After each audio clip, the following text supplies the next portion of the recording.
Hello and welcome to all my champions. Okay, hello Himanshi, Ram and Dharam. This is the fourth series of Topper series का fourth session है और आज का series थोड़ा सा हटके इसलिए है क्योंकि आज हमारे सीपीओ वाले चैंपियंस हैं। बच्चों का कहना होता है कि मैम सीजीएल के तो अक्सर सब लेते रहते हैं, सीपीओ का नहीं लेते हैं, तो मैंने सोचा क्यों ना भाई अपने सीपीओ स्टूडेंट्स को भी लाया जाए क्योंकि वो भी मेरे चैंपियंस ही है। तो एक बार हिमांशी आप अपने आप को इंट्रोड्यूस कर दीजिए। Hello everyone, I'm Himanshi Chahar. I have cleared CPO 2019 and I've got CISF SI and my score for paper 2, that is English, was 190 and I give all the credit to ma'am. And Himanshi ने I think 2020 वाला भी score आपका अच्छा है बहुत. Yes, I have also cleared CPO 2020 exam. And everything is done, and my score is for paper 2 189. 189. Students को बता दूं जिनको नहीं पता होगा, CPO is a game of English. Second paper में मैथ्स तो आता नहीं है, तो CPO वाले बच्चों को थोड़ा इंग्लिश में जबरदस्त मेहनत करना होगा। चलिए राम आप बताइए। Hello everyone, I am Ram Singh Mepina from Rajasthan. Basically I am constable from 2010. मैंने 2018 में प्रिपरेशन स्टार्ट करी थी, तो उस टाइम मेरा बिना कोचिंग के उसकी तैयारी शुरू करी थी, तो मेरा उसमें हो नहीं पाया था। फिर मैंने मरानी मैम को पूरा फॉलो किया, उनके कॉन्सेप्ट पे उनके स्ट्रेटजी सारी फॉलो करी, उनके साथ प्रैक्टिस करी, तो उसमें मेरा स्कोर ठीक ठाक हुआ था। 162 था इंग्लिश में 2019 वाले में, और 2020 में 172 है। उसका मैंने फिर मेडिकल स्किप कर दिया क्योंकि मेरा 19 वाले में हो गया था। Okay, you people are very lucky भाई, 2019 भी निकाल दिया, 20 भी निकाल दिया है, बहुत अच्छी बात है। मैं तो अपने सारे चैंपियंस को सैल्यूट करती हूँ, बहुत खुशी होती है भाई। अपने मतलब आपकी सक्सेस का पैरामीटर मैं खुद से अपने आप को जज करती हूँ कि हमारे स्टूडेंट्स का सक्सेस मेरा सक्सेस है। चलिए राम आप बताइए। राम जी, धर्म आप बताइए।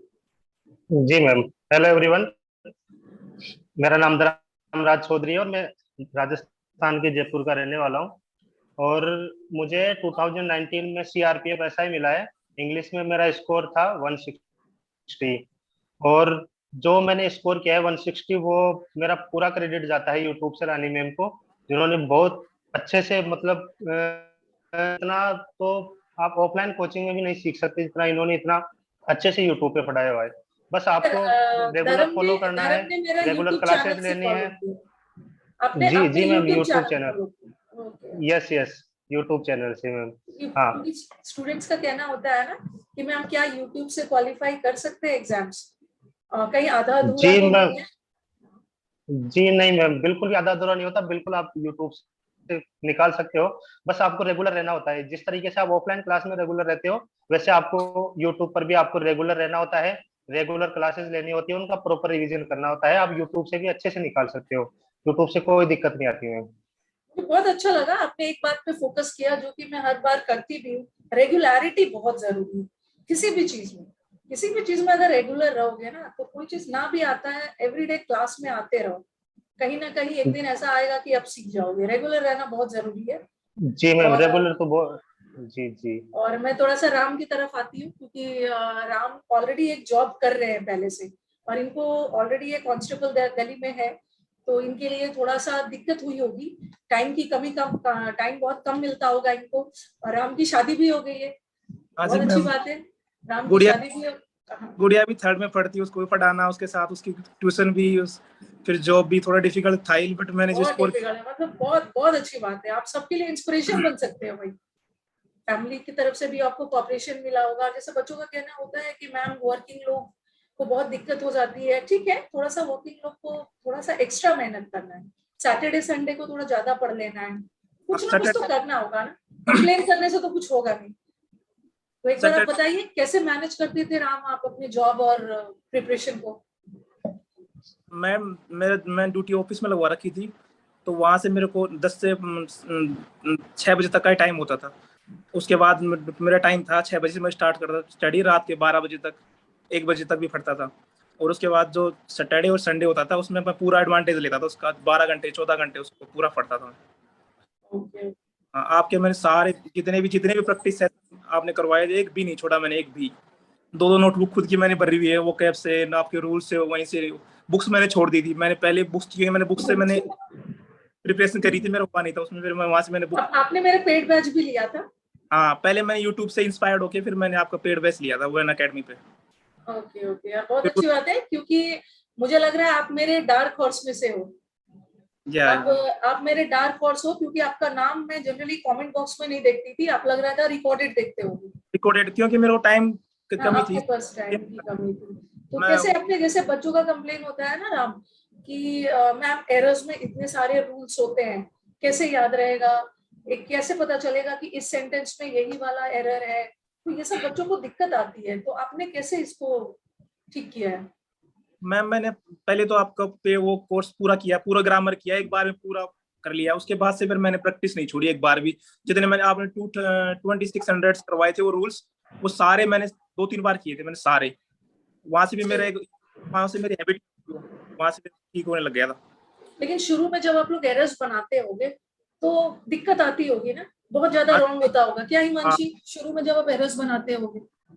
यस मैम, काफी ज्यादा प्रॉब्लम आती थी, बट फिर धीरे धीरे पेशेंस के साथ, पहले तो आपके जैसे मैम आपने बना रखे थे कि पहले सब्जेक्ट वर्ब वाले करने हैं, नाउन वाले, वो वाली क्लासेस होती है, फिर मिक्स वाली क्लासेस ने बहुत ज्यादा हेल्प की, क्योंकि वही ज्यादा चैलेंजिंग होती थी, उसमें ही पता नहीं चलता था कि क्या करना है। अब तो ऐसा होता है कि मैं नॉर्मली भी कोई हेडलाइन पढ़ रही हूँ या न्यूज़पेपर में फोन में कुछ स्क्रॉल कर रही हूँ, तो फिर मेरे अपने आप ऐसा लगता है कि अच्छा इसमें कुछ एरर लग रहा है मुझे, and I am able two point it out, क्योंकि इतने ज्यादा यूज्ड टू हो गए थे उस चीज के, क्योंकि बाकी चीजों की आप प्रैक्टिस कर ले तो उसमें स्कोर भी बन जाता है, बट ये हमेशा अनप्रिडिक्टेबल रहता है जो एरर डिटेक्शन होता है। एरर करने के बाद भी लगता था कि कॉन्फिडेंस। पता नहीं कहाँ, कॉन्फिडेंस नहीं आता है। और यस एक मैम। तो अगर नो एरर आ गया तो वो तो और खतरनाक, बच्चों को तो नो एरर करने का मन ही नहीं होता है। यस बच्चे मैम। बोलते हैं ma'am it takes heart courage, no error करने के लिए करेज चाहिए, और जब नो एरर करेक्ट हो जाता है ना, तो इतनी खुशी नहीं होती है जब नो एरर को करेक्ट करके खुशी होती है। यस। तो दो you have a English background Himanshi, लेकिन आपको इंग्लिश बैकग्राउंड होने के बावजूद भी एरर्स में दिक्कत तो आई है। यस मैम, वो तो मैम क्योंकि हम लोग जैसे जो हमारी एजुकेशन होती है उसमें हमें इतना इस चीज पे एम्फेसाइज नहीं किया जाता है ना, कि आपको ये चीजें ध्यान में रखनी है, जो छोटी छोटी चीजें होती है। एसएससी में तो हर चीज का एरर होता है, वो हर कितने सारे टाइप्स हैं अपने एरर के, एरर नाउन का, एडजेक्टिव का, इन सब, आर्टिकल का भी कितना मुश्किल होता है डिटेक्ट करना। तो वो सब चीजें यहाँ पे आने के बाद, कंपटीशन जब हम तैयारी करने लगते हैं तब हमें पता चलता है कि हमें इन सब चीजों पे भी ध्यान देना है। ध्यान तो देना, आपको आपको बहुत ज्यादा हेल्प पैसेज में मिल जाता होगा, जिसकी जिसकी बेस बनी हुई है पैसेज में, क्लोजटेस में मिल जाता होगा, but when it comes to errors, idioms, one word, तो वहां तो थोड़ा सा ध्यान देना है। अच्छा हिमांशी, बच्चे जनरली कंप्लेन करते हैं, क्योंकि मैं पढ़ा हर समय बच्चों का यही रहता है कि मैम एरर नहीं बन रहा है, तो क्या बोलना चाहोगे? मतलब एकदम आपने आपने जो फेस किया ना वही चीज बताना, एरर नहीं बन रहा है, तो क्या सजेस्ट करोगे बच्चों के लिए? मैं यही सजेस्ट करूंगी कि पहले आप प्रीवियस ईयर, पहले तो वही बात है कि अपने रूल्स सारे आपको पता होने चाहिए, एक बार बैच को अच्छे से कर लो।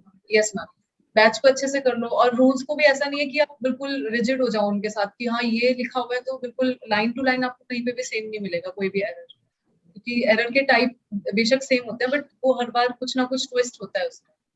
होता है। हाँ, तो आपको बस ये है कि प्रीवियस ईयर से थोड़ा कॉन्फिडेंस बिल्डअप होता है कि ठीक है मुझे आ रहा है, क्योंकि वो थोड़े सिंपल होते हैं कंपैरेटिवली प्रीवियस ईयर अगर देखा जाए तो। और बाकी फिर प्रैक्टिस सेट जो आपके हैं वो बहुत ज्यादा है लगे मुझे। पहले तो प्रीवियस ईयर मैंने सारे किए अच्छे से, उसके बाद फिर प्रैक्टिस सेट जो भी आता था वो सारे मैं करती थी, और फिर अपने नोट डाउन करती थी मिस्टेक कहाँ पे है क्या है, और फिर प्रैक्टिस में। और ये आप ये भी आपने रियलाइज किया होगा कि कोर्स कर लेने से ऐसा नहीं है कि जैसे आपने कोर्स किया और आपका एरर बनना शुरू हो जाएगा। नो नो, ऐसा तो कुछ भी नहीं है, प्रैक्टिस ज्यादा। शुरू में आप थोड़े से डिमोटिवेटेड हो जाते होंगे, ये मन में आता होगा ना कि अरे मैम से तो कोर्स कर लिया फिर भी एरर नहीं बन रहा है, तो बिल्कुल। कहीं ना कहीं वहां पे आपको प्रैक्टिस करनी है। प्रैक्टिस पहले आपको टॉपिक वाइज का करना है, फिर भी टॉपिक वाइज में भी आपका कॉन्फिडेंस आ जाता है, बिकॉज कहीं ना कहीं आपको पता होता है ना कि इस टॉपिक में इसी का एरर है। वो तो कहाँ पे असली रिसर्च करना है सेंटेंस। असली प्रॉब्लम होता है जब मिसलेनियस आ गया है। तो हम्म। क्या बोलना चाहोगे राम, मिसलेनियस एरर्स में क्या बोलना चाहोगे आप, कि मतलब कैसे क्या करना है? हाँ, मिसलेनियस मैडम प्रॉब्लम होती थी पहले, टॉपिक वाइज तो बन जाते थे, लेकिन जैसे मिसलेनियस में आते वहाँ प्रॉब्लम क्रिएट होती थी।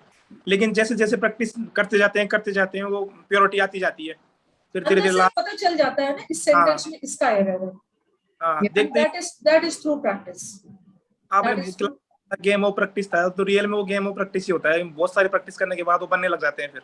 बार बार कोर्स को नहीं करना है, कुछ बच्चे गलती क्या कर बैठते हैं, हाँ एक बार कोर्स करके फिर से पूरा अपना टाइम इन्वेस्ट करेंगे कोर्स करने में, आपने एक बार कोर्स किया, जितना समझा ना, सेकेंड बार में भी वही है, कुछ इम्प्रूवमेंट होने वाला नहीं है। लेकिन मैं बार बार बोलती हूँ ना, कोर्स एक बार, बट प्रैक्टिस 10 जगह पे जाओ।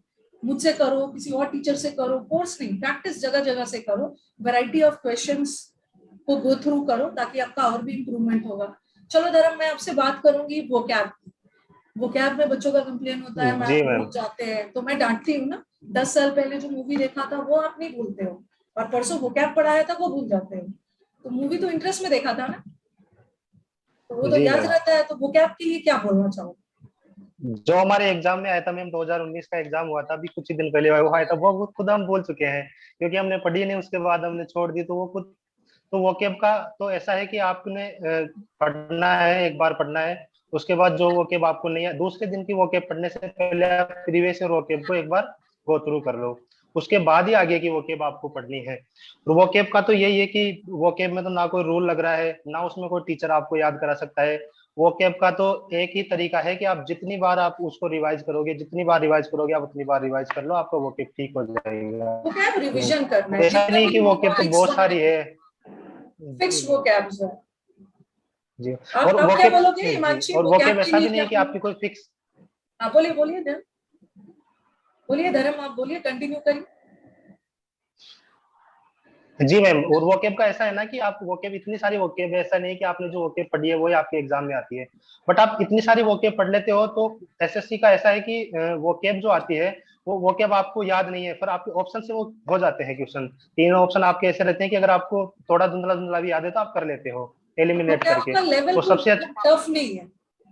जी मैम, टीसीएस के आने के बाद तो वोकेब बिल्कुल इजी कर दिए इन्होंने। और इजी अगर कर आप दिया। वर्ड भी, अगर आप, जी, वर्ड अगर आपको कुछ हार्ड दे भी देते हैं तो ऑप्शन इस तरीके के सेट करते हैं कि आपको अच्छे से हो जाता है वो।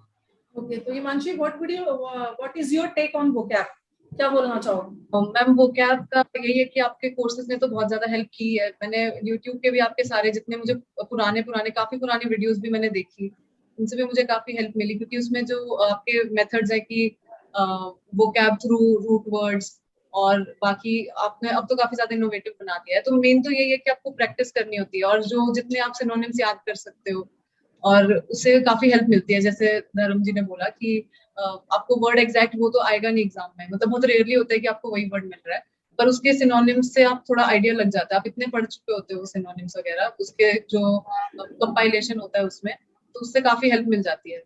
और आपके समय में तो मैंने समुद्र मंथन बैच लॉन्च भी नहीं किया था, अब तो समुद्र मंथन बैच भी आ गया, तो वो मैंने बैच से किया है मैम, वो 2020 एग्जाम नहीं, की प्रिपरेशन कर रही थी मैं, तब मेरा। मैंने मैम जो 89 जो आपके समुद्र मंथन वाले जो 89 थे, वो उसने मेरे बहुत हेल्प किया है। Yes ma'am. पहले मैंने क्या किया ना, वो 89 वर्ड्स को करवाया था, लेकिन उसके बाद मैंने सोचा ना कि कुछ और करवाया जाए, बच्चों को लेके, वोकैब को लेके बच्चों का बहुत दुख दर्द था, और आपके दुख दर्द से मैं परेशान हो जाती थी, मैम वोकैब वोकैब, तो मैंने फिर समुद्र मंथन बैच लाया। यस मैम, ये तो बेस्ट है मेरे हिसाब से, मैं इसे सबसे ज्यादा रेट करना चाहूंगी, क्योंकि ये काफी ज्यादा हेल्पफुल था। इसके बाद मुझे और कोई फिर देखनी नहीं पड़ी वीडियोस दोबारा दोबारा, क्योंकि उसमें सारा कवर हो गया था। ओके, चलो ये सब तो बातें हो गई इंग्लिश की तो बहुत सारी बातें कर ली। आज हमने इंग्लिश पे फोकस भी इसलिए किया ना, तो हमारे बाकी के स्टूडेंट्स ये नहीं सोचेंगे कि मैम इंग्लिश पे क्यों फोकस कर रही है इतना ज्यादा, क्योंकि सीपीओ में आपका 200 मार्क्स मेंस इंग्लिश का ही है, Yes. असल खेल इंग्लिश का ही है। प्री की अगर बात करते हैं, लेकिन प्री में अच्छा स्कोर रहेगा तो आपको मेंस में एक अच्छा एज मिल जाएगा।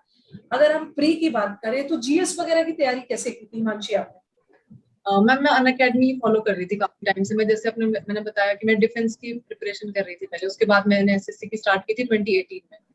तो मैं ऐसे अनअकैडमी पे ही फॉलो कर रही थी टीचर्स को। वरुण अवस्थी सर हैं, और भी बहुत सारे अच्छे अच्छे टीचर्स हैं हमारे, तो उनके कोर्सेज फॉलो किए मैंने जीएस के लिए। और वही है, प्रैक्टिस करने के लिए प्रीवियस ईयर, और ज्यादा से ज्यादा टॉपिक मैंने कवर करने की कोशिश की, क्योंकि जीएस तो बहुत वास्ट होती है, तो आप पूरा तो बहुत कभी। फास्ट है। अभी तो बच्चे सबसे ज्यादा परेशान हो रहे हैं जीएस को लेकर, मैम यस, जीएस टफ आ रहा है। बहुत आ रही है, और Yes. करंट अफेयर्स काफी ज्यादा डिफिकल्ट होते हैं। ओके, और मैथ्स के लिए क्या किया था? मैम मैथ्स के लिए भी मैंने अनअकैडमी से प्रिपरेशन की थी, प्रैक्टिस सेट प्रीवियस ईयर जो भी है अपने, वो सब सारा किया था। इस। और राम, आप बताइए जीएस की तैयारी कहाँ से की थी अब? Ma'am GS, to be honest, मैं जीएस मैंने खुद नहीं प्रिपेयर किया है, मैंने कहीं से, सिर्फ मैंने इंग्लिश का कोचिंग लिया था। मैथ मेरा वीक था, जीएस और रीजनिंग और इंग्लिश ठीक थी मेरी।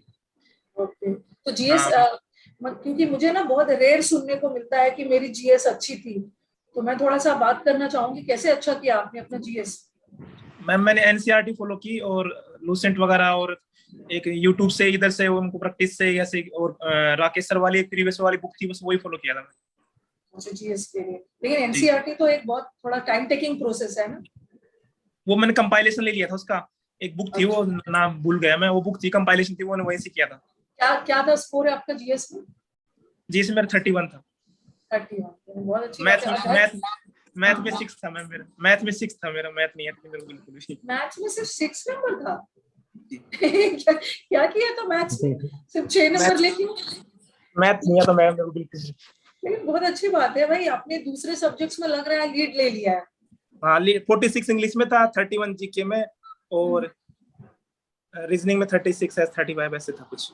अच्छा, तो मैथ्स के साथ इतना मतलब मैथ्स पढ़ा ही नहीं था लग रहा है, हाँ मैम शुरू से ही नहीं आती थी, और इसलिए इंटरेस्ट भी फिर नहीं है। बहुत ज्यादा हाँ, प्रैक्टिस की जरूरत होती है, और आपको टाइम की भी बहुत कमी होती है एग्जाम में, तो मैं इसीलिए मैंने पढ़ा नहीं, क्योंकि मेरा टाइम था ही नहीं मेरे पास मैथ पढ़ने के लिए। वैसे कि अब जो आता है आप उसी को कंसोलिडेट करते जाओ, और फिर बाकी आपको हेल्प मिलती है, फिर स्कोर इम्प्रूव हो जाता है उसी से।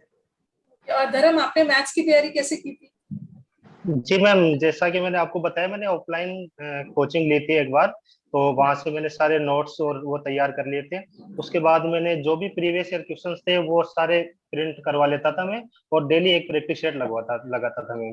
तो जैसे भी कोई क्वेश्चन आता था, कि अगर आपको वॉल्यूम से कोई क्वेश्चन आ रहा है, तो मैं आपको अगर सर्कल का क्वेश्चन आ रहा है तो मैं सर्कल की सारी प्रॉपर्टीज उसी क्वेश्चन के साथ पढ़ लेता था। जीएस के साथ भी मैं ऐसे ही करता था मैम, कि प्रीवियस ईयर के क्वेश्चन लगाता था। जैसे हिस्ट्री से कोई क्वेश्चन आया, बाबर के बारे में कोई क्वेश्चन आया, तो मैं अपने नोट्स उठा के बाबर को पूरा रिवाइज मार लेता था। तो इसी तरीके से करे। सी देखो, when it comes to SSC exams, कोई भी कॉम्पिटिटिव एग्जाम्स अगर हम ले रहे हैं, तो आप लोग से बात करके ये चीज मुझे फील हो रहा है ना कि इसमें कंसिस्टेंसी चाहिए। जी रोज पढ़ो, थोड़ा थोड़ा करके हमेशा पढ़ते रहो, छोड़ना नहीं है बीच में। ऐसा नहीं है कि आपको 12-14 घंटे पढ़ना है, बट आप 3-4-5 घंटे ही पढ़ो, बट एवरी डे पढ़ो, और प्रैक्टिस मैटर्स। बहुत ज्यादा प्रैक्टिस की। और जीएस के लिए कैसे किया था धर्म आपने? जी मैम, जैसे बताया, मैंने एक बार ऑफलाइन ली थी क्लास, तो Yes. उसके मैंने सारे प्रॉपर नोट्स वगैरह बना लिए थे। उसके बाद मैं प्रीवियस ईयर के क्वेश्चंस ही पढ़ता था ओनली, वापस से ऐसा नहीं है कि पूरा कोर्स में वापस पढ़ने बैठ गया। मैंने प्रीवियस ईयर के क्वेश्चन उठाए, जैसे ही कोई क्वेश्चन आया, अभी मैंने बताया कि किस हिस्ट्री से अगर कोई क्वेश्चन आता है, तो मैंने उसके बाद में पूरी हिस्ट्री पूरी नहीं, जैसे बाबर से कोई क्वेश्चन आता है, तो मैंने वो क्वेश्चन तो पढ़ा, मैंने देखा कि वो मुझे आ रहा ही नहीं आ रहा है। अगर मुझे आ रहा होता था तो भी मैं बाबर को जल्दी जल्दी रिवाइज मार लेता था, 2-3 मिनट लगते थे, रिवाइज मार लेता था। क्या क्योंकि था जीएस इतना स्कोर? बड़ा क्या है ना था मैम। स्कोर जीएस का? जीएस 28 था मैम, 28। 20। और हिमांशी का स्कोर जीएस का? मैम 28.5। 28-25। तो इसमें तो मतलब मुझे राम एक एग्जांपल दे रहे हैं कि मैथ्स में 6 मार्क्स ला के भी सीपीओ में जॉब मिल सकता है। इन्होंने सोचा होगा कि मैं तो असली लीड ले लूंगा इंग्लिश में। हाँ बोलिए हिमांशी, कुछ बोलना चाह रहे थे? सब लोग दिल्ली पुलिस के लिए ट्राई करते हैं। मेरा लाइक स्कोर 301 बना था, और 302 पे कट ऑफ लगी थी दिल्ली पुलिस की, तो मैंने 1 मार्क से मिस किया है। तो हाँ, ये थोड़ा सा है। अब नेक्स्ट उसमें भी मेरा देखते हैं कट ऑफ कितनी जाती है। मेरा वैसे स्कोर थोड़ा पास में ही है, 313 बन रहा है मेरा उसमें स्कोर, और कट ऑफ 310 के प्रेडिक्ट अभी यही कर रहे हैं बच्चे, जो प्रेडिक्शन वीडियोस आपको कहाँ, आपकी पोस्टिंग कहाँ हुई है, कहाँ आते मिला आपकी ज्वाइनिंग? हैं। अभी मैम तो ट्रेनिंग का ही आया कि हैदराबाद में होगी, बाकी अभी नहीं पता। हैदराबाद, ओके। और राम तो दिल्ली में ही रहेंगे? जी जी दिल्ली में तिहाड़ जेल में पोस्टिंग है मैम मेरी। हाँ, तो तिहाड़ जेल में, तब तो आप आके मुझसे मिल सकते हो। हाँ मैम आऊंगा, मैं भी क्या है रिजल्ट आने के बाद में छुट्टी से ही, मैक्सिमम छुट्टी पे घर पे ही चल रहा हूँ। ओके ओके, हिमांशी भी आ सकते हैं, दिल्ली तो एक कैपिटल सिटी है, कभी ना कभी आना जाना तो होते रहता होगा। डेफिनेटली। एंड धर्म इज ऑल्सो वेलकम। मुझे बहुत अच्छा लगेगा अपने स्टूडेंट्स को सामने देख के। जी आऊंगा मैम, डेफिनेटली आऊंगा मैं।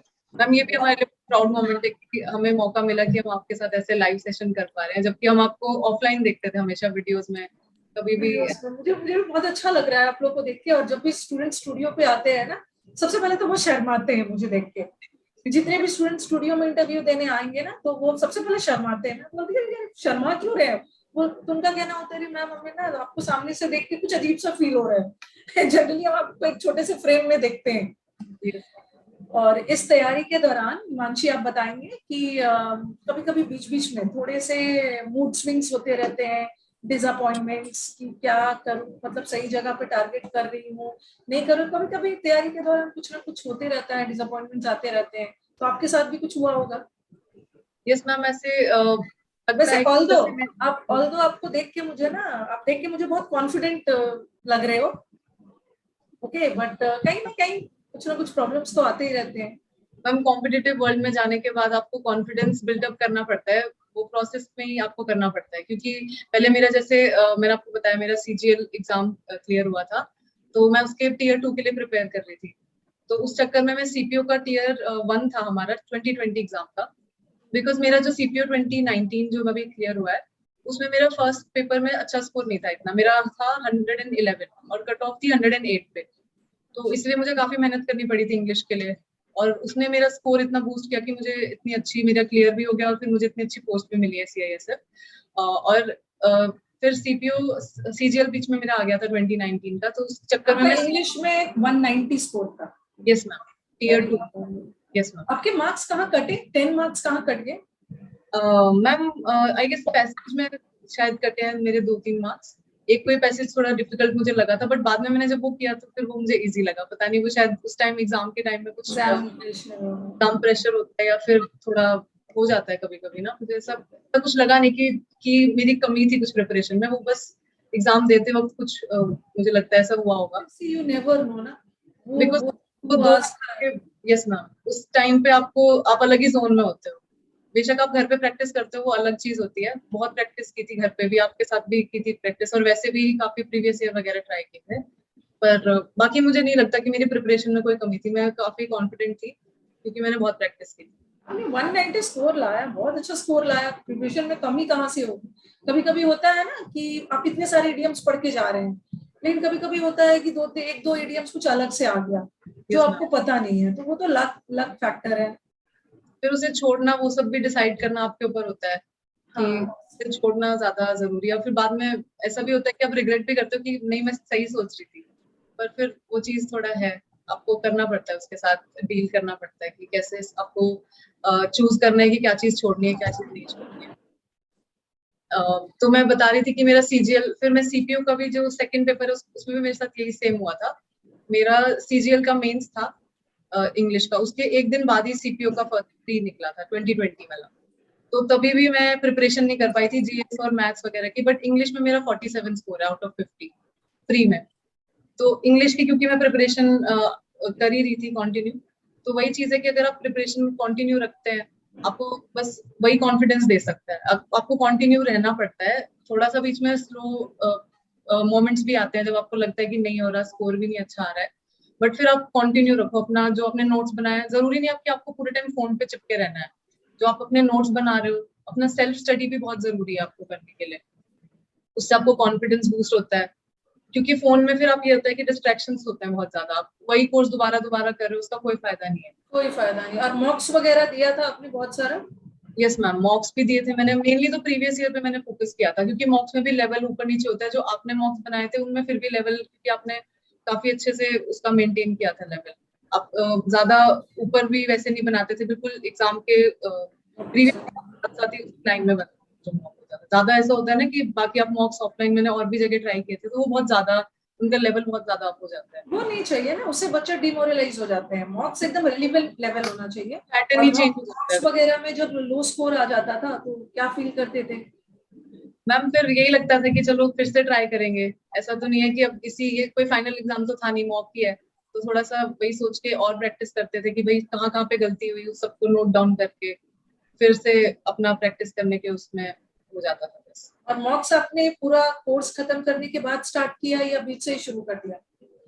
मैम मैंने बीच में भी किया था ट्राई एक बार मॉक, ताकि प्रैक्टिस बन जाएगी, 2 घंटे में मुझे एग्जाम कंप्लीट करना है। स्टार्टिंग में जैसे होता था कि बिल्कुल एंड में टाइम नहीं बचता था क्योंकि हम पैसेज में और क्लोज टेस्ट में ज्यादा टाइम लग जाता है कभी कभी, तो इसलिए मॉक की प्रैक्टिस मैंने काफी पहले से कर दी थी शुरू। और कोर्स तो क्योंकि मैंने काफी एग्जाम्स दिए थे, जैसे मैंने आपको बताया 2019 का मेंस से मैंने स्टार्ट किया था, क्योंकि उसमें 200 जो अपना मेंस होता है इंग्लिश का जो पेपर होता है, तो उससे फिर मेरी बन गई थी। क्योंकि जब आप लोग सेकंड पेपर पे जाते हो ना, तो आपके लिए टाइम बहुत इंपॉर्टेंट फैक्टर हो जाता है। सीपीओ में अभी इस साल का पेपर मैंने देखा कि 4-5 पैसेजेस पूछे हैं, 4-5 पैसेजेस पूछे, और 5 पैसेज आए और सारे पैसेज लेंदी है। ये तो बच्चों के साथ अत्याचार हो गया था कि, और सारे एक भी छोटा नहीं दिया, सारे पैसेजेस लेंदी। तो राम, आप लोगों ने कुछ तो स्ट्रेटेजी ऐसी बनाई होगी ना कि हमें लास्ट में बहुत ज्यादा टाइम बचाना है, क्योंकि हमारा क्लोज टेस्ट टाइम लेगा, पैसेज टाइम लेगा, एरर वगैरह तो बन जाएगा। तो कितने मिनट्स में आपने वो सब एरर वगैरह बना लिया था, ताकि लास्ट में पैसेज के लिए कितना टाइम निकाला था? मैम मैंने पहले पैसेज को स्किप करके पहले सारा वो कर दिया, क्लोज टेस्ट वगैरह पैसेज के लिए। फिर मैंने लास्ट में आधा घंटा पैसेज को ही दिया था, तो उसमें बन गए थे पैसेज। हाँ, आधा घंटा पैसेज बन गए थे। कितना पैसेज आया था आपके समय में? 4, 5 थे मैम। अच्छा, आपके समय में 2020 में 5 थे और 2019 में 4 थे। 2019 में 4 थे, हाँ, 2020 में बहुत ज्यादा है। तो पैसेज के लिए आप कुछ बताइए कि मतलब पैसेज क्या एक्यूरेसी थी आपकी पैसेज में? जब आपका स्कोर आया, आंसर की वगैरह आया, तो पैसेज के क्वेश्चन सब ठीक थे? 21, 22 ऐसे कुछ थे मैम। 21, 22 30 out of. और धर्म, आप बताइए, पैसेज में तो दिक्कत आई होगी, क्योंकि ऑनलाइन पैसेज पढ़ना ना बहुत ज्यादा आंखों को भी स्ट्रेन होता है, टाइम इधर मीटर ऑन है, टाइम भी चलते रहता है, तो कैसे क्या किया था? जी मैम, मेरे लगभग जितने नंबर कटे हैं ये सारे रीअरेंजमेंट और पैसेज के ही कटे मैम। सबसे बड़ा नेगेटिव मेरे लिए ये रहा, क्योंकि जब मैंने प्रीवियस ईयर के पेपर देखे थे 17 का 18 का, तो उसमें पैसेज और रीअरेंजमेंट इतने बड़े बड़े नहीं थे मैम। तो मुझे हाँ जी, तो मुझे लगा कि इनको ऑनलाइन मॉक देने से तो अच्छा है कि मैं इनको ऑफलाइन ही तैयार करूं। तो मैंने ज्यादा फोकस ऑनलाइन मॉक को ना करके ऑफलाइन पे किया। और जो 2019 की जो अरेंजमेंट और कॉम्प्रिहेंशन था वो काफी बड़े बड़े, काफी लेंथी आए थे, तो वहां जाके मैं फंस गया मैम। मुझे उसका सेंटेंस का मीनिंग निकालने में इनमें काफी टाइम लग गया, इसलिए मेरा स्कोर थोड़ा कम रह गया। तो आप कितना भी वो के पढ़ लो, आप कितना भी आप एरर कर लो, लेकिन आपका सब, अगर आप एग्जाम में स्कोर करोगे तो आपका कॉम्प्रिहेंशन और रीअरेंजमेंट, क्लोज टेस्ट, ये 3 चीजों पे आपको पूरा फोकस करना पड़ेगा। Right, this is the thing that I wanted two point two all my students कि देखो, टीसीएस आने के बाद ना ग्रामर का लेवल इजी आ गया है, वोकैब का लेवल इजी आ गया, बट इन्होंने पैसेज का लेवल बढ़ा दिया है।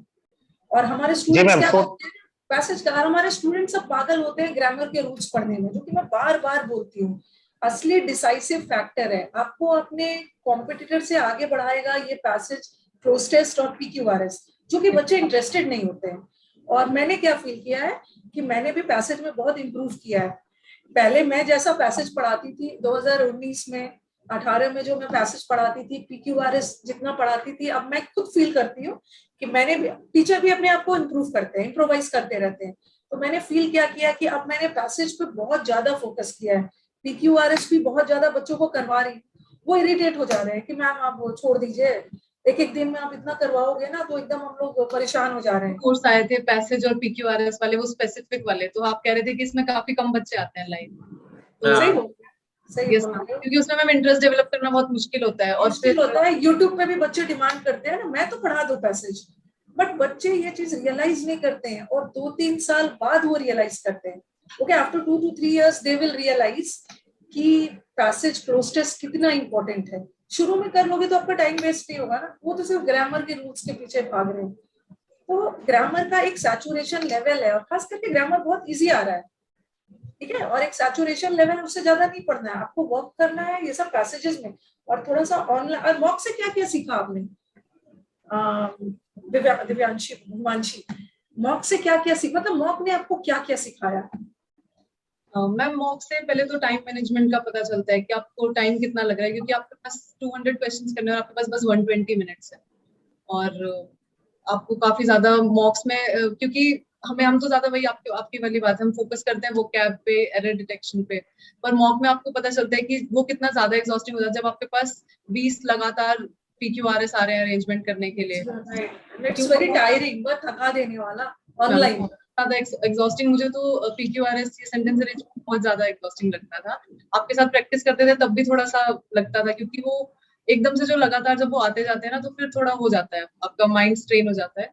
पर फिर आपको स्ट्रेटेजी बनानी पड़ती है। जैसे पहले मैंने अपना यही किया था कि पीक्यूआरएस को अरेंजमेंट को किया, जैसे बीच में फिर 10 करके जैसे वो टाइप चेंज होता है ना, थोड़ा सा ABCD वो फिक्स होता है, तो अपना वो पहले किया, फिर बीच में थोड़ा सा अपने माइंड को रिफ्रेश करने के लिए वो कैब की, उससे कॉन्फिडेंस भी बूस्ट होता है कि ओके मुझे आता है। फिर सेंटेंस अरेंजमेंट, फिर बाद में फिर अपना फिर से सेंटेंस अरेंजमेंट पे जाना, सेंटेंस करेक्शन बीच में कर दिया थोड़ा सा। बट फिर ये कि काफी मॉक से हेल्प मिलती है, मॉक तो बहुत ज्यादा जरूरी है, उससे आपको रियल पता चलता है कि एग्जाम में आ क्या रहा है। आ क्या रहा है, टाइम मैनेजमेंट कर रहे हो आप, कहाँ लैग कर रहे हो, कौन से क्वेश्चन में आपकी बार बार गलती हो रही है, कौन से एरिया आपका वीक है, वोकैब है, ग्रामर है, मॉक है। चलो राम, हमारे मैथ्स वाले स्टूडेंट्स के लिए क्या बोलो? मैथ्स वाले की जैसे इंग्लिश में प्रैक्टिस करनी पड़ती है, वैसे मैं छोटी छोटी उसमें भी प्रैक्टिस ही करनी पड़ती होगी, बाकी मुझे मैथ का ज्यादा पता है नहीं। नहीं, वो स्टूडेंट्स को बोलोगे ना कि भाई स्टूडेंट्स, मेरा तो मैथ्स में सिर्फ 6 मार्क्स आया, बट आप लोग ऐसा मत करना, मुझे हाँ। टाइम नहीं मिल पाता, आप लोग पढ़ना। नहीं तो बच्चे ना एक स्टैंडर्ड बना लेंगे, अरे राम का तो 6 नंबर ला के CPO निकल गया, हम भी 6 नंबर ही लाएंगे। मैम मेरे लिए थोड़ा इजी इसलिए था क्योंकि मैं डिपार्टमेंटली पोस्ट थी, मेरे लिए मुश्किल इसलिए हो गया था क्योंकि मैं, आपने बताया कि डिसअपॉइंटमेंट होते हैं, तो 2018 में मैं बहुत ज्यादा डिसअपॉइंट हो गया था क्योंकि 9 सीट थी डिपार्टमेंट की, वहां मेरा नहीं हुआ। 19 में सिर्फ एक ही सीट थी एसटी की, सिर्फ एक सीट थी एसटी की। फिर मैंने छोड़ दिया, मैंने कहा अपना तो पढ़ना है, सिर्फ चाहे एक सीट हो 2 सीटों के अंदर फर्क नहीं पड़ता। फिर 19 वाली में एक सीट पे सिलेक्शन हुआ फिर मेरा, उसमें डिपार्टमेंट। मैं थोड़ा सा out of the box question आपसे पूछूंगी, आप जी। बताओ कि आपकी तैयारी में आपकी वाइफ का क्या रोल? वाइफ थायरॉइड मैम, आपने टाइम पे खाना मिल जाता था और सब काम अपने आप, बच्चों को संभाल लेती थी, बच्चों को स्कूल छोड़ देती थी, तो मेरे को लिए फिर वो थोड़ा सा टाइम बच जाता था मेरे लिए। बहुत बड़ा कॉपरेशन था आपकी वाइफ का, टाइम पे हाँ जी, हाँ खाना जी। मिलेगा तो दिमाग में काम कर रहा होगा सब सही हाँ, से। बच्चों को संभाल लेती थी, और ये भी तो था, मेजर फैक्टर था। और बच्चे परेशान करते थे तैयारी के समय? मैं लाइब्रेरी ज्वाइन करा था, घर पे तो नहीं पढ़ने देते थे, ये मेरे दोनों अच्छा। बच्चे। देखो भाई, हमारे सारे स्टूडेंट, सारे लोगों की इंस्पिरेशन है, वेदर गर्ल हो या बॉय हो, शादी के बाद भी आप आराम से एग्जाम निकाल सकते हो। ठीक है, बस आपको वो डेडिकेशन लाना है, थोड़ा सा आपका बेटर आपसे कॉपरेशन मिल गया तो बहुत अच्छी बात है। बहुत अच्छा लगा राम, जो एक तो आपके पास जॉब पहले से थी, बच्चे हैं, वाइफ का कॉपरेशन है, तो इन टोटालिटी आपको पूरा सपोर्ट मिला, बहुत अच्छी बात है। और चलिए धर्म, आप बताइए फैमिली की जी तरफ मैम। से आपको कैसा सपोर्ट था? आपकी तो शादी नहीं हुई है? नहीं मैम, अभी नहीं। अब करोगे ना, अब तो जॉब जी जी। करोगे, तो चलिए बताइए फैमिली का क्या कॉपरेशन था?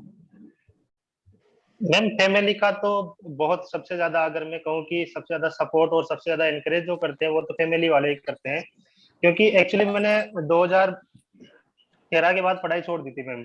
मैं कुछ प्राइवेट सेक्टर में काम करने लग गया था। उसके बाद 2017 में जो दिल्ली पुलिस की वैकेंसी आई उसमें सिस्टर पढ़ रही थी, तो उनका सिलेक्शन हुआ। जब उनकी ट्रेनिंग कंप्लीट हुई तो उनको ज्वाइन करना था दिल्ली में, अच्छा, तो सिस्टर भी घर है वाले, दिल्ली पुलिस में? ओके, जी वेरी जी, गुड। दिल्ली पुलिस में। जी मैम। तो मैं उनके साथ दिल्ली चला गया। वहां जाके मैंने वहाँ का माहौल देखा, कल्चर देखा, और फिर ये सब लोग गवर्नमेंट जॉब में लगे हुए थे, तो मैंने भी सोचा कि एक बार मैं भी ट्राई करता हूँ वापस से। फिर मैंने 2018 में वापस स्टार्ट किया, दिल्ली से मैंने ऑफलाइन कोचिंग करी थी। तो सिस्टर ने भी मुझे, आपकी सिस्टर ने आपको इंस्पायर किया? जी सिस्टर ने मेरे को बहुत इंस्पायर किया मैम। उन्होंने, मैं वहां उनके साथ रहने गया था कि मैं जब तक तुम सेटल होते हो 2-4 महीने में आपके साथ रह लेता हूँ यहाँ पे, फिर वापस चला जाऊंगा। बट उन्होंने कहा कि आपको एक बार वापस तैयारी शुरू करनी चाहिए, आपको गवर्नमेंट जॉब की। अब एटलीस्ट आप तैयारी तो करो, एक ट्राई तो मारो, आपसे होता है तो ठीक है, नहीं होता है तो ठीक है, बट ऐसा तो नहीं होगा कि आप ट्राई नहीं करोगे। आप यहाँ 4-5 महीने वैसे भी रहोगे, इससे अच्छा है कि आप ट्राई मार लो। तो मैं वहाँ पे कोचिंग ज्वाइन कर ली मैम, और मैं करने लग गया वापस तैयारी। तो मैंने एक ही अटेम्प्ट दिया था, ये 2019 वाला, CGL भी दिया था और CPO भी दिया था, तो दोनों में। जी मैम। CGL का भी प्री तो हो गया था मेरा, बट मैं मेंस में नहीं हो पाया। तो घर वालों का तो यही है मैम, सबसे ज्यादा सपोर्ट घर वाले ही करते हैं। एंड ऑफ द डे ना, देखो घर वाले डांटते भी है, बट कहीं ना कहीं वो तो सपोर्ट करते हैं। तो राम तो दिल्ली में है, मैं कुछ गड़बड़ वगैरह भी करूंगी तो बचा लोगे ना मुझे? मैम मैंने आपको पहले ही मैसेज किया था, जिस दिन मेरा रिजल्ट आया था मैंने मैसेज किया था मैम आपको। नहीं तो आप मुझे बोलो कि मैम ऐसे क्यों बोल रहे हो, गड़बड़ करोगे? आप गड़बड़ करोगे ही नहीं। आप मैम, मैंने आपको पहले ही उस दिन जब रिजल्ट आया था मैंने आपको मैसेज किया था, उसी दिन पे ही मैं आपसे मिल लिया आऊंगा।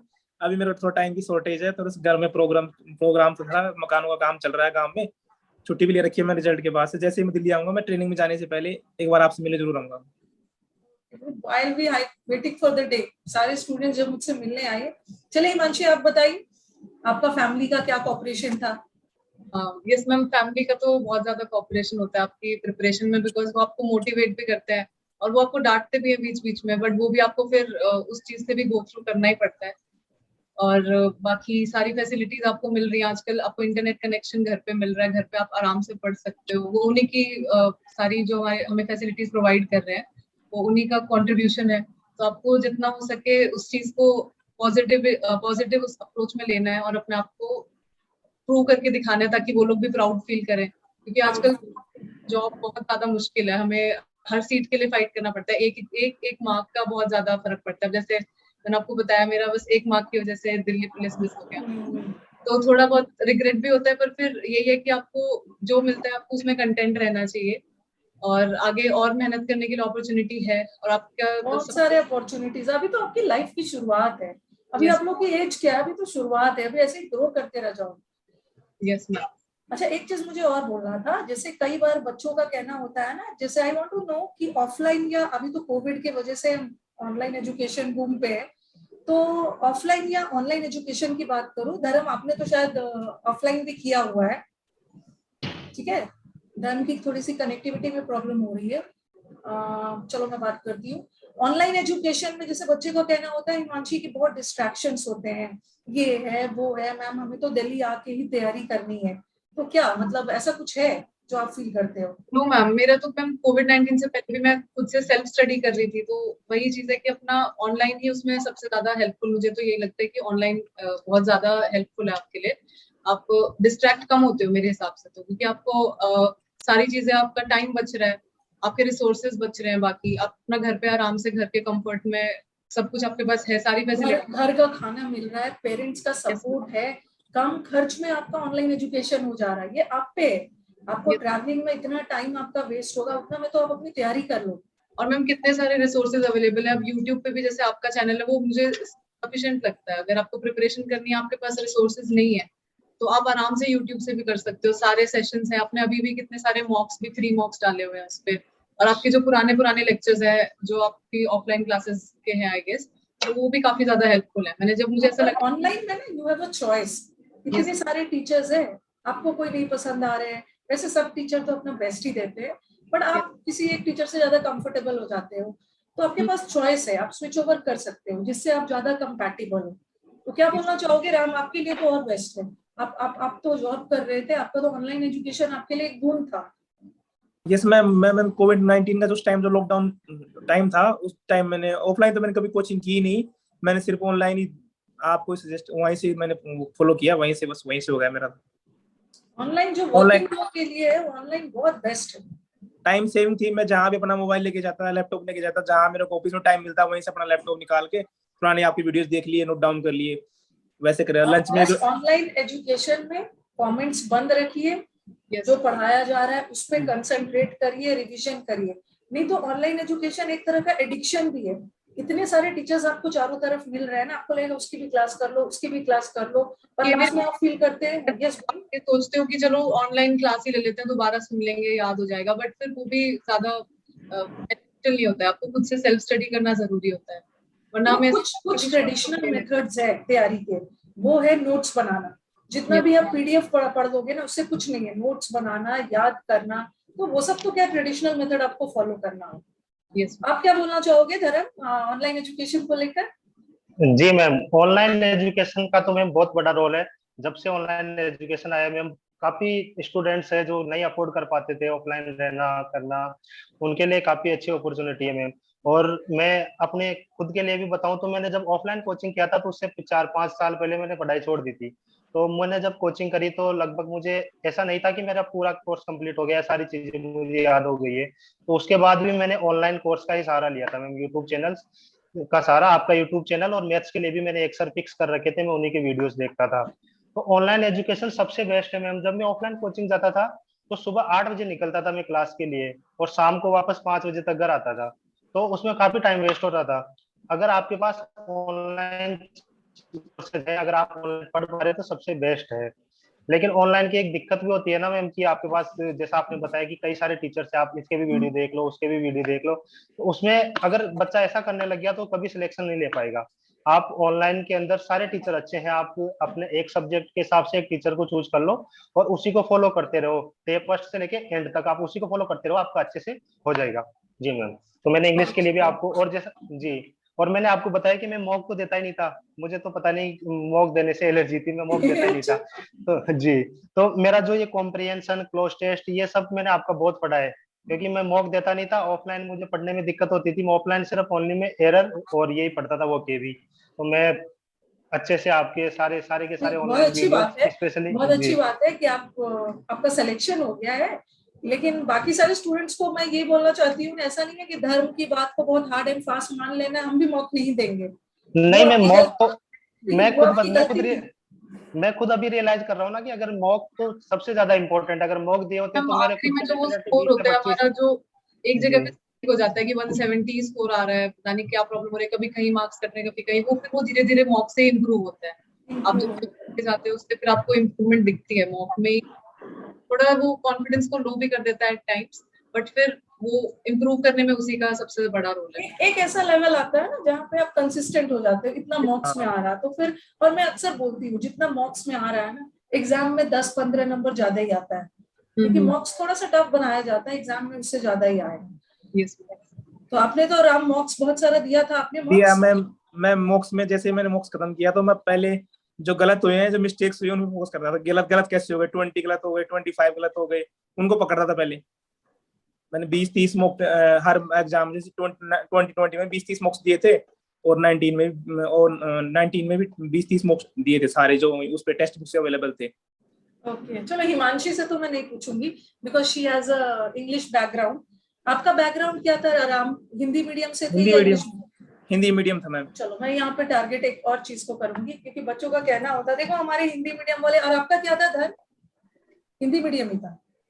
हिंदी मीडियम था मैम। हाँ, जी तो ये जो बच्चे ना जो अक्सर हल्ला करते रहते हैं कि मैम हिंदी मीडियम से हूँ, मैं क्या करूँ, मैं यहाँ से हूँ, आप तो जानते हो यहाँ के लोगों की इंग्लिश अच्छी नहीं होती है, किसी रीजन वगैरह को ब्लेम नहीं करना, हिंदी मीडियम के स्टूडेंट्स ठीक है, थोड़ा सा किसी को कम मेहनत करना पड़ता है, किसी को ज्यादा मेहनत करना पड़ता है। तो आपको क्या लगा राम की हिंदी मीडियम बैकग्राउंड होने की वजह से आपको क्या लगता है कि मेरे को इसमें ज्यादा दिक्कत आ रही है, कौन से पार्ट में आपको फील हुआ?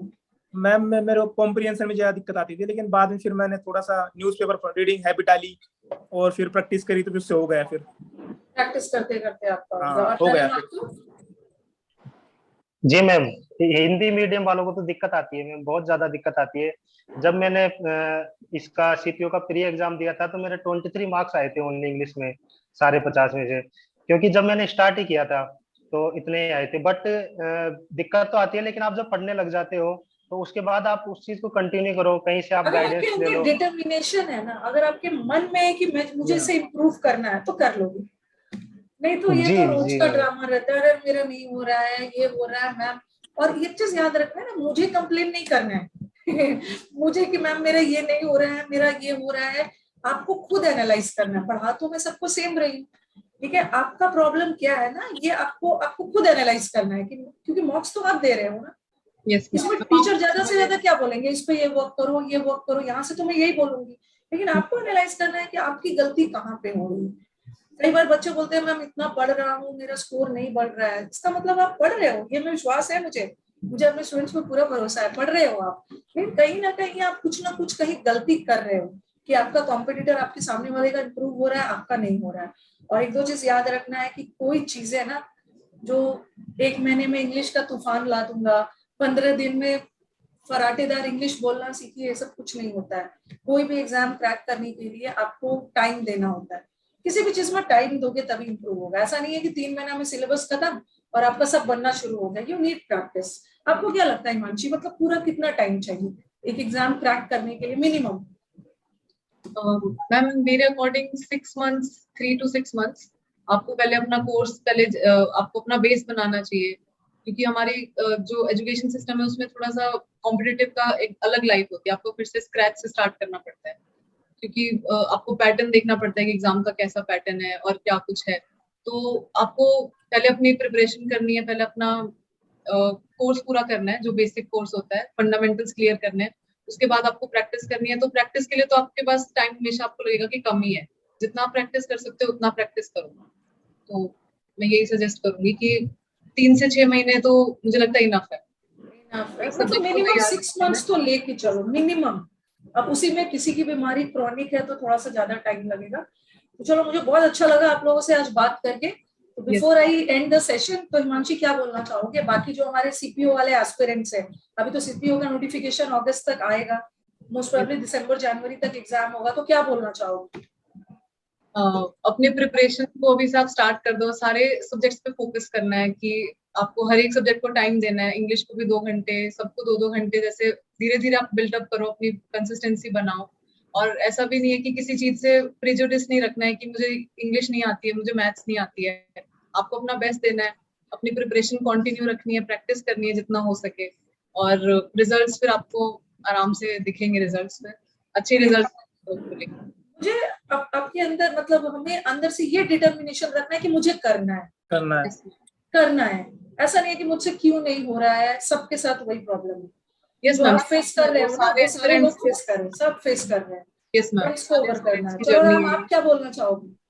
मैम सबसे पहले तो अपने ऊपर विश्वास होना चाहिए, सेल्फ बिलीव जरूरी है, क्योंकि उसके बिना तो कुछ भी नहीं है। मुझे करना है, कमजोरी को फोकस करो, पहले अपना कोर्स खत्म करो, उसके बाद प्रैक्टिस बॉक्स पे जाओ, धीरे धीरे सब बिल्डअप हो जाता है। कुछ भी दिक्कत नहीं है अगर आपके अंदर पैशन है, आपका मन है। Everything is in the mind. आपका मन है तो आप सब कर लोगे। और मैथ्स के लिए आप कुछ मत बोलना। बहुत दुखी हूँ मैं मैथ्स के मार्क्स से। आप ये तो मैं भी 6 नंबर लेके आ जाती मैथ्स में। मैम ये मेरे घर वाले को इंग्लिश नहीं आती, वो मैथ साइंस से है, मैं एमएससी और बीएड है, उसको मैं इंग्लिश आप वाले स्टूडेंट बना रहा हूँ। मेरी बात का बुरा मत मानना, ठीक है? मैं ऐसे ही बोल रही हूँ, ठीक है? लेकिन आपने बहुत बड़ा, बाकी सब्जेक्ट में इतना बड़ा एज लेके आगे बढ़ गए हैं, तो बहुत अच्छी बात है, बहुत अच्छी बात है। वैसे भी मुझे आपका, मतलब मुझे आपसे थोड़ा दोस्ती बनाए रखना है। दिल्ली में पोस्टेड हो, कुछ भी दिक्कत होगी तो आपकी हेल्प लेनी होगी। जरूर जरूर। आप क्या बोलोगे धर्म? बाकी हमारे सीपीओ एस्पिरेंट्स को क्या बोलना चाहो? जी मैम, मैं एक ही बात कहना चाहता हूँ कि अगर आप लोगों ने ठान लिया है कि आपको जॉब लगना है, तो आप दिल से लग के बैठ जाओ। आपको ये नहीं सोचना है कि मुझे ये चीज नहीं आ रही, वो चीज नहीं आ रही। सभी के साथ होता है। जब मैंने सीपीओ का जो एग्जाम होता है, उसमें 200 नंबर का 200 नंबर का इंग्लिश होता है मेंस में, और मेरे प्री के एग्जाम में सबसे कम नंबर इंग्लिश में ही थे।